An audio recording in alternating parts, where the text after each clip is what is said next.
As if we already didn't have enough reasons to love our Teslas, with the latest update, the holiday update, we've got a bunch of new apps that have come to us, and the one we're talking about specifically today is the Zoom calls. Yes, we can now do Zoom calls inside of our Tesla.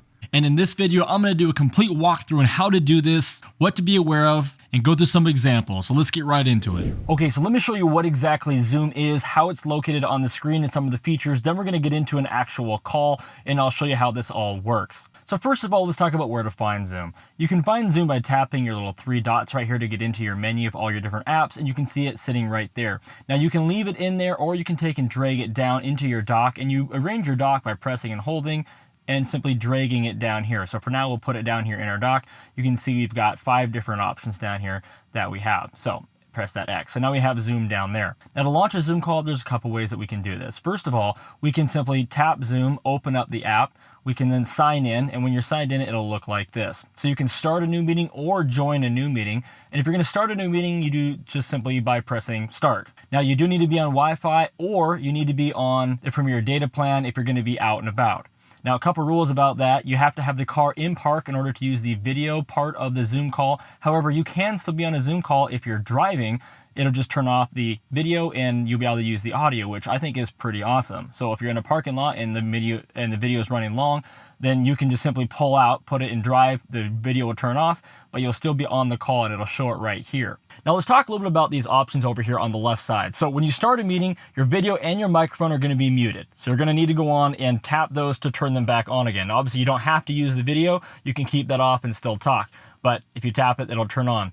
Then you got participants right here. If you tap that, it's going to show you a list of everyone inside of your meeting. And then you have the end meeting button on the right side here. Now, when someone comes to join your meeting, you're going to get a notice that's going to pop up here on the screen that's going to say add a participant. So as you can see here, it shows down here, Cody Fair's iPad wants to be on, so you can admit them right here, or you can admit them on the screen. Let's do it right here. And there you have it. There's my son. And so we can then see each other. So he is very close to the screen. Hey, buddy. And so one thing you can notice about this right here is you can't actually mute other people. So even though this is the other screen being added on, you can't mute them and you can't turn on or off of their screen. So they have full control, even though I'm the one that's actually hosting this meeting. He can hear me, but I can't. So Devin, try saying something. Hi. Cool. So I can hear you well, man. That sounds good. That sounds good. So this is what it's like. So again, if we didn't want to use video because we're going to be driving, for example, I could hit stop video and that'll turn it off. So for example, right now, I'm going to go and put the car into drive. So I'm going to put my foot on the brake and then put in my code. Okay. My car is now adjusting to my seat. And then right now, if I take my hand and put it into drive, you can see that the Zoom call is still going. Devin, can you hear me? Yeah. So I can still hear him. And I can see down here who's talking as well. So I can see that my camera is now muted. So there's a line across it, but I can still see Devin's. And up here, you can still see you're on a Zoom call because you see the little blue Zoom icon up there. Now, if you pressed on it, it'll open it back up. It'll say video is only available while in park. And so let's say then you come to a park, put the car in park again, and just like that, you're back in the Zoom call with the video. Now, the thing that's interesting as well is that as soon as I put the car into drive, the car went and made my iPad, so it made Devin the one that was in control. So let me go back here, and actually made him the admin. And then when I went into park again, it put me back as the admin. So now that I'm back in park, I can come back here, turn my video back on, and we're good again. So Devin, we're gonna try this again. I wanna make sure that I actually did that. So put my foot on the brake, put it into gear, okay? Shuts it off, so it's reconnecting, and then again, my stuff is muted. Well, not muted, but the camera is muted. And now when I put the car back into park, it should come back on again. And this time, watch the screen, and it should say that I am no longer the admin of this meeting. So it actually reconnects to the meeting is what happens. So you are the host now. So I'm back as the host.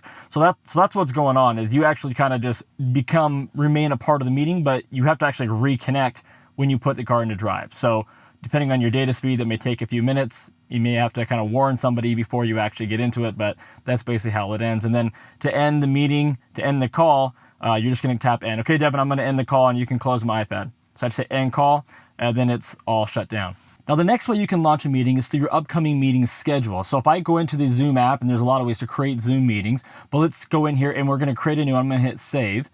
Okay, now it's going to save it to the cloud. You can see how fast that instantly popped up there. It says it starts in 18 minutes. So you got your personal, I guess this is a custom Zoom meeting that you have starting there. And you can just hit start right from that location there, and it will start the meeting. It said I was still in my old meeting, so I'm ending that meeting and starting this new meeting. And there you go, you are the host, and we're back to where we were. And the reason why it said I was still in the old meeting is because this is the same account that my phone is logged into right now, and so I had to turn my phone off to launch this one. Now let's talk about another option here, and this is a little bit more of an advanced option. Let's say that you use a scheduling app because maybe you run some kind of a business, and people schedule appointments, or you schedule using something like maybe Calendly. And these apps can go in and actually put appointments on your calendar and include a private Zoom link for that specific meeting. So let's just say today I was going to go in and schedule a meeting for 1 p.m. today, confirm. So I've got my whole appointment set up and scheduled here on the Calendly app. I hit schedule event, and then what it's going to do is it's going to send it to my calendar. So now if you were to go into your calendar, and you can go there by clicking phone and going over here to calendar, you see here I have test meeting, virtual meeting with Cody, and there's a Zoom button now right there that you can then click on to launch the meeting. So I could either do that, or you can see it's also going to have updated that meeting here automatically in here as well, but we're going to launch it now right from the Zoom app itself by just tapping that button, and it's going to go straight into that meeting. So if you've got meetings lined up for the day and you don't want to type in any kind of codes or anything, just put them all inside of your calendar, and you can tap them directly from the calendar app and launch straight into the meeting. And then the last and kind of obvious thing you can do is if you want to not host a meeting, but you want to jump on someone else's meeting and maybe it's not inside of your calendar already, you can just click join over here. You can enter the meeting ID and then just hit join, and you'll be in the meeting. Now, the last thing I tried out here was actually doing a screen share. You can't share from your Tesla screen out to someone else's, but if you're on a call, you're just a listener, a guest on a call, and they're sharing their whiteboard or any kind of documents, they're still going to be able to share that on your screens. You're getting the full functionality as far as viewership goes of a normal Zoom call, which is pretty amazing. Pretty amazing. Wow, that came out weird. Well, I hope you guys found this walkthrough helpful. If so, please do me a favor and hit that like button for me. Next, we're going to be going through Apple Music, so make sure you've subscribed and you got the bell rung so you see that one when it comes. There's a few things about Apple Music that I have some interesting thoughts on in terms of how it correlates inside of the Tesla. Thanks again for watching. See you guys on the next video. Peace.